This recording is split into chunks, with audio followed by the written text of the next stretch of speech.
एक छोटे से पहाड़ी गांव के पास एक नन्ही चिड़िया रहती थी। उसे सबसे ज्यादा खुशी मिलती थी खुले आसमान में उड़ने से। हर सुबह वो पेड़ों के ऊपर उड़ती, हवा से खेलती, बादलों के बीच मुस्कुराती। उसका दिल खुशी से भरा रहता था। लेकिन एक दिन एक भयानक तूफान आ गया। आसमान काला हो गया, बिजली चमकी, गरज गूंजी। चिड़िया ने उड़ने की कोशिश की, लेकिन हवा बहुत तेज थी। वो इधर उधर उछलती रही और आखिर में जमीन पर गिर गई। जब उसने आंखें खोली, उसके पंख बहुत दर्द कर रहे थे। उसने उड़ने की कोशिश की, लेकिन वो उड़ नहीं सकी। उसके पंख टूट चुके थे।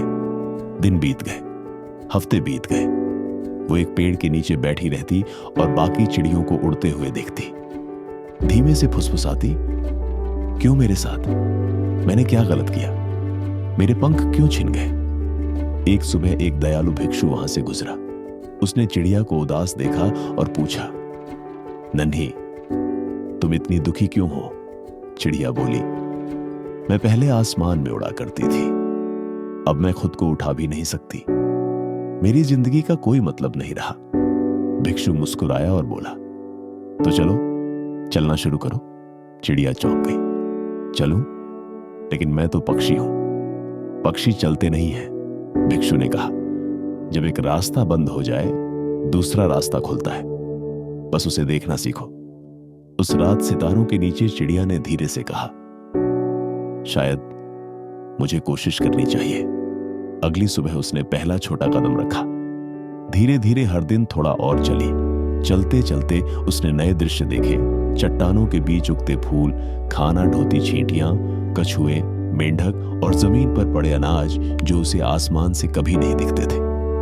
जितना वो चलती गई, उतना सीखती गई। उसने क्यों मैं कहना छोड़ दिया और कहना शुरू किया, धन्यवाद भगवान। कई हफ्तों बाद उसने अपने पंखों में गर्माहट महसूस की। धीरे धीरे पंख फैलाए। दर्द गायब था। उसने पंख फड़फड़ाए, एक बार, दो बार, और फिर वो उड़ गई। इस बार आसमान पहले से ज्यादा सुंदर लगा। वो भिक्षु के पास उड़कर गई और बोली, धन्यवाद, आप सही थे। आसमान अब अलग लगता है। भिक्षु मुस्कुराया।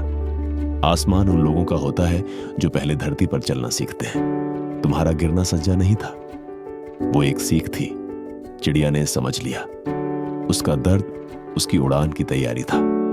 और दोस्तों, ये सीख हमारे लिए भी है। जब जिंदगी कठिन हो जाए, शिकायत मत करो, कदम बढ़ाओ, सीखो, चलो, क्योंकि एक दिन हम भी पहले से ऊंचा उड़ेंगे। अगर आपको यह कहानी पसंद आई हो तो इसे लाइक करें, कमेंट करें और दूसरों तक जरूर पहुंचाएं। मैं जल्द ही एक और प्रेरणादायक कहानी लेकर आऊंगा। तब तक धैर्य रखें, आभारी रहें और जीवन में आगे बढ़ते रहें।